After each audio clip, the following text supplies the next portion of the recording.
Welcome, everyone, to our podcast.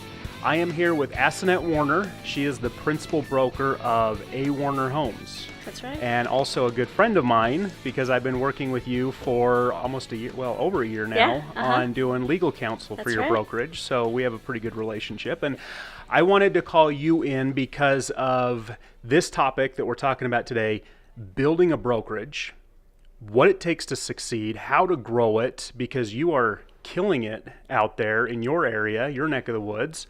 And I wanted to go through a little bit of history of your background in real estate and why you decided to open your own brokerage, and then how you really got this thing churning like it is. And you just recently told me right before we got on that you're now expanding even bigger with some new agents coming in and kind of a dissolving of one brokerage into yours. So we'll get to that in a moment. But why don't you tell everybody, how long have you been in real estate? When did you start?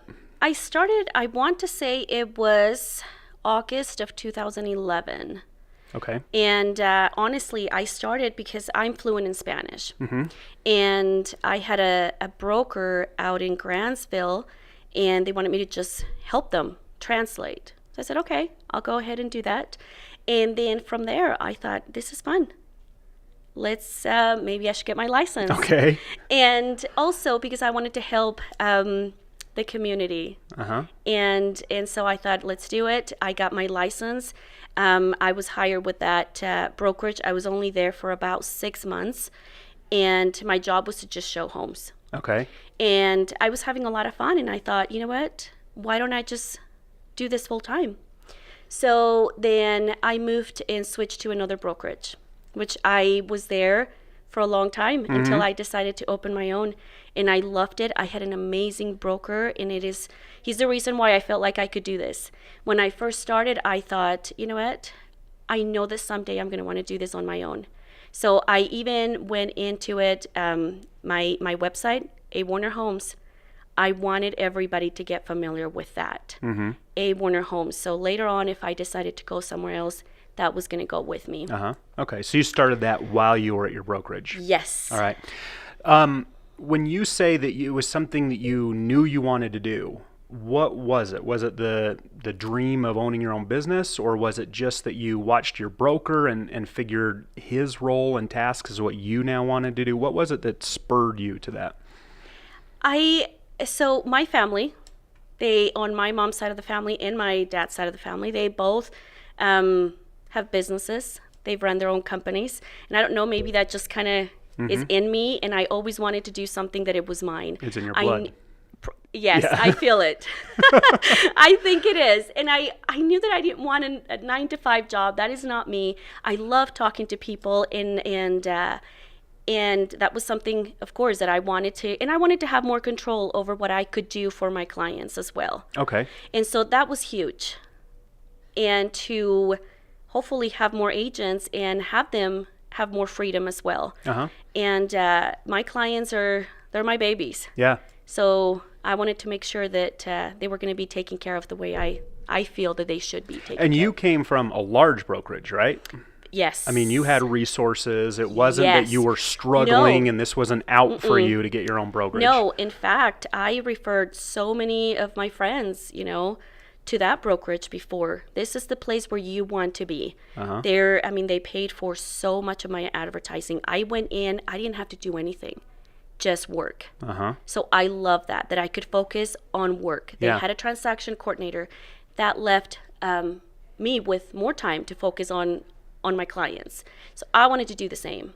So I do a lot of it based on what I had. Gotcha. Were you on a team? Nope. It was just you? It was just me. I started right when the market started getting good. Okay. And I remember I went in at about, I think, November. And I didn't have my first closing until beginning of April. Okay. And that client has sent me so many other referrals.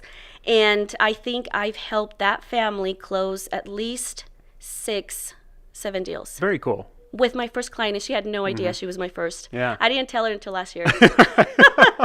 Yeah. So 2011, you got your license. You were at a smaller brokerage for a very short stint, and then you went to this larger one. You got a bunch of resources. You started really building up your own brand, A. Warner Homes. And then how many years later did you decide broker license? Well, I went and talked to my broker, Okay. and I said, what do I need to do to get my broker's license? And he said, you have all the points. You just got to wait. So that was kind of exciting. I'm like, okay. Then I kind of took a break because I thought, you know what? It's not the right time. As I was getting closer to 40, then I thought, you know what? It's time. And so I think it was probably about 3 years. Okay. Yeah. Very short while. And on my birthday, on my 40th birthday, I said, I'm going to turn this in. This is it. I'm doing it. Pulled the trigger. I did. I had to. And I've been ready for a while. I took a year to even buy lock boxes and signs. I knew it was going to happen. Stock up. Yep. Interesting. There's a lot. So I talk to a lot of agents that just really have no desire to get their broker license. And for different reasons, of course. Some of them are more afraid of the test. Some of them feel that it's added responsibility. I mean, did you talk to anyone in your brokerage that had those same kind of, did everyone think you were crazy for wanting to get your broker license, or how was it received? I actually didn't tell anybody about it. Okay. I was even nervous to go talk to my broker because there were 2 agents there. Well, and she's one of my good friends, and myself, we were the top agents every month. And so I did not want to go talk to him. But when I talked to him, he was great. He was awesome. And but no, I didn't talk to anybody. I just said, you know, I'm going to do this. And because in your head, it was always about leaving that brokerage when you got your license. Yes. That's why you didn't want to talk to him. Yes. Okay. I knew that it was going to happen. It was in your blood. And I did not want to have that conversation with him. I knew that, you know, when I first started, I knew it was going to happen someday. I didn't know when. I knew that the right time was going to come, and I was just going to have to go for it. So a year before, I did let him know. I said, this is what I'm doing. And so he kind of knew that it was going to happen. Interesting. But yeah. Good. So then you go back through real estate school, do your broker classes, you get your license, and now you have your license. So walk us through, because there's going to be people out there who have thought about this, right? And they just want to know how to go about starting their own brokerage. What were the steps that you took just procedurally to get it going? So, like I said, I mean, it took me a year. Okay. I think that was one of the things that I would say, take your time. Make sure, I wanted to take that 1 year to get myself ready with passing my test, with getting lock boxes, getting all the things that are going to cost money. And I wanted to start, when I wanted to get my license and be ready to get going, I wanted to have it all ready. But it took a while. I called you and I wanted to make sure I wanted to do a lot of the things in my brokerage where I was at. I wanted to do the same thing. I wanted to have a good team, and that took time as well. It wasn't just I started this team, and I think of them as a team. My title company, my preferred lender. I talked to them and I said, this is what I want to do. I've been able to be where I am because of your help. I know that I can't do it on my own, and I'm going to need your help. I'm going to need your help with marketing. I'm going to need your help with my clients, and just keep things going the way that they are. And they were very, very supportive, and I think that is very important, the people that you work with. So you had these outside resources that you really started to pull in. And you have to use them. You do, and they're happy to help you. And I even thought, okay, what about CE classes? How am I going to get that done? And so I had to make sure that I talked to, again, title lenders. What can you provide for me? Because if you're going to be bringing in other agents, you want to have that for them. Did you have agents go with you, or did you start all on your own? I was okay being a one-man show for a while, but I wanted to be ready just in case, because I knew that I wanted to grow it. Okay, eventually. Eventually. Did you have a projected timeline or a plan in place to do that? I wanted it to be within a year. Okay. I wanted to at least bring in a couple of agents. Okay. And my goal was to get it, get used to the one agent, maybe another one, so that everybody could feel comfortable. Okay. So how did you go about getting some agents? How'd you go about getting your first one and starting to solicit to come work with you? So honestly, I have not really advertised about it. Okay. I think the first agent, it was just she knew who I was. She knew I worked with her before. The other one, same thing. And it's just been from social media, honestly. Okay. They see my advertising. They see what I do. They call me. And the social media advertising, I've seen it too. You're doing an awesome job. Thank you. Is that your primary means of advertising your listings and your company? I focus a lot of my time on that. Okay. But I also do my mailers. I do my pop buys with my clients. But yes, right now that is my advertising. Okay. So you spent a year as a sales agent really saving money, it sounds like. Absolutely. You want to be ready for that. Okay. Have some savings. For all of these advertising and the mailers and all that, and gathering your resources together, and then these agents just started contacting you and coming. Yes. Okay. And in building this team up, your brokerage team, I know because we've talked about it. You've not had a rosy path. You've had an agent or two that hasn't worked out and they've left. Tell us your experience as a broker, because I know a lot of brokers get really attached to their agents. They do become very team-like or a family almost with some, and it's tough when they don't, meet the expectations, or something goes wrong, or it's just not a meeting of the minds with expectations and they part ways. Was that hard for you and Absolutely. the ins and outs? Yes, it was hard because I care and I want them to succeed. And in fact, when one of them came in and, she's asking me all these questions, what do you do? You're selling a lot of homes. And so, I am very passionate about what I'm doing, and I love my job, and I don't see it as a job. And to me, when you're selling a house, it's not just selling a house. You're helping a family. You're helping a young family who's moving into their first home. So I want everybody to have that same passion. And so I try really hard to train them and to have them see that vision. And so I feel like, maybe they get it, but then they don't. And so that's, that's definitely a turnoff. So yeah. Tough to have the revolving door. But you've had new agents come in. I've had new agents come in, and it's been the opposite. I've learned a lot this past year. You've helped me with some of it. Brian, I need your help with this. And so it does. I want everybody to be a team player. I want everybody to know that, if somebody needs something, another agent, you're there for them. And vice versa. And I am there for them as well. And I've been lucky after those couple of agents that we had. It's been great. Everybody is just willing to help. I even had another one of my agents when I was on vacation. It's like, what can I do? I had a showing. She drove all the way to Salt Lake. No problem. She helped me get somebody under contract when she was on vacation. I did the same thing for her. I love that.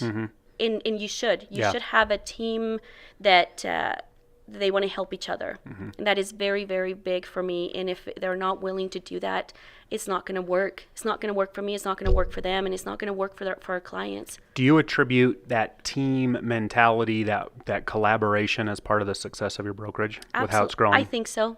I believe so. One of the reasons that I wanted to talk to you specifically was you have not just the social media advertising that you're really pushing, but you also have a pretty unique way that you go about growing your business that I was catching on to and taking a look at. And I thought, I don't see a lot of agents doing this. There are some out there that do it, but you take a strong role in your community. You live out in kind of a rural area, right? But your reach and influence in that area is going into the surrounding cities. I know that. But you also go into the neighboring counties, and you're really, your file count is growing and growing. But when I look at a lot of your social media stuff, I see a ton of community involvement. Where did you learn that? Where does that come from? So this is my thing. I remember talking to a lender a while ago, and we would meet every 6 months when I was at Media One. Uh-huh. I like to have goals. And if I don't like to get to the end of the year and not have them all done. That's right. That's right. And so, anyways, he said something, and he said, well, when you're serving, you don't have to beg for business. And I thought, you know what, that's true.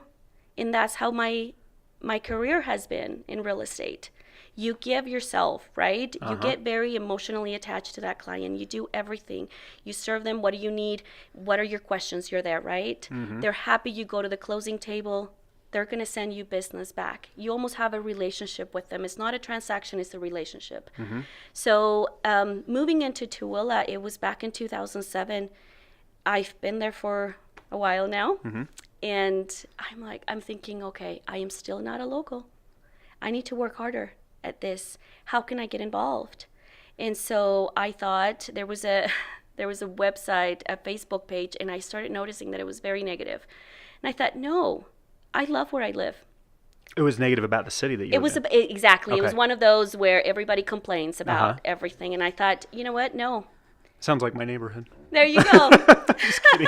I think every neighborhood has it, right? Right. And so I thought something needs to change here because it is a small town and we need to do something different. So of course, you hear all these things that you should give back to the community as a brokerage, your business, and I really never found anything that I felt passionate about. So I thought, you know what, I'm going to do the Tooele County Living. Okay. And so with some help from other people and ideas, I was able to get that going and I started doing videos. And my focus was to spotlight the businesses in Tooele. Businesses, schools, maybe charity events, things like that. And nobody can go into that Facebook page unless they're going to be positive. If there's anything negative, it gets deleted. And they get a nice message from me. Just saying, we want to keep it positive. And so it's been amazing. We've had now the school district for Tooele, they want me to do their videos. They even send me appointments already set up for me to go talk to principals or teachers or different programs that they have. So what I do is that, of course, I put the videos on my A. Warner Homes Facebook page, and then it goes to the Tooele County Living. So what I start finding out is by doing those videos, and this is a fun story. We did a video for a bakery, in just a food truck, a bakery.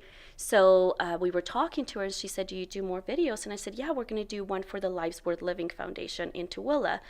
And so she said, "You know what? I would love to bring maybe some treats. I can bake something for them. They're probably struggling. Why don't I do that for the next meeting?" And I said, "Wonderful," because I go to those. So that day, the day of the meeting, she came over and brought all these little tarts, I think they're called. I'm not a baker, but they were beautiful, and it was something that she wanted to give back.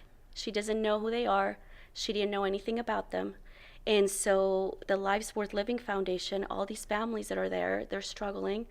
They were so grateful. They wanted to know who this lady was. And so they're supporting that bakery. And then I wanted to do another video. I try to do those at least once a month. So it's been amazing. I had my client appreciation party. I remember that. And I had the local bakery, and I announced it that we were going to use a local bakery. She baked all the pies for all my clients. I did a video for a wedding reception center. It's a Pioneer House, and they let me use the venue for pretty much nothing. And they said, "No, thank you for the video." Well, those two businesses, they've sent me referrals, and people from the Tooele County Living know that I do real estate. So you've seen a measurable return on this. Absolutely. And the first thing, it was, you know what, I just want to do this for the community, and it's come back. And I have seen businesses helping each other in the community coming together to help a family in need. So it's been fun. I feel like it's been more I've just learned so much. Yeah. From that. So I know that there's agents out there that will be watching and they'll be thinking, okay, that sounds really flowery and that sounds really fun and nice, but what about time? Are you getting compensated for this? I am not. This is all just you volunteering your time. Yes. And doing it because you wanted to, you say give back, but I think it goes even deeper than that. You had a real sense of bringing a community together because it was so negative about where they were living. It's been so fun. I love where I live. If you are having a hard time with the community where you live, try to go outside and do some service or get to know some of the people in your community, and you'll be amazed. Was the intention for you ever to get referrals and build up a business? I figure maybe it would help. Uh-huh. Yeah, I'll be honest, yeah, for sure. But at the beginning, I thought, you know what, let's do something different. Like I said, there was always, people tell you give back to the community. There was really nothing that I was passionate about that I wanted to get involved in until this. And now from your efforts in doing that, it's probably, I'm imagining, has stemmed not from the original intent of giving some exposure to yourself, but now it's something that you're really passionate about. Yes, absolutely. Yeah, I love it. And yes, it takes time. Yeah. How much time do you think you're spending on that on average, just a guess? Probably 2 to 3 hours. I want to say once I get to the business, if I'm only doing one a month, no big deal. But there has been times when I know that I'm not going to have time next month. So I go and do 2 to 3 videos the same day, 3 different businesses. And so then I go home and you have to edit. And so 2-3 hours a week or a month? Probably a week. Okay. So a little bit of investment. It is. And you get a lot of exposure for your brand absolutely. And you. But also you're providing this value and this sense of community and togetherness that everyone is now thinking of you when they think community. It is fun, yeah.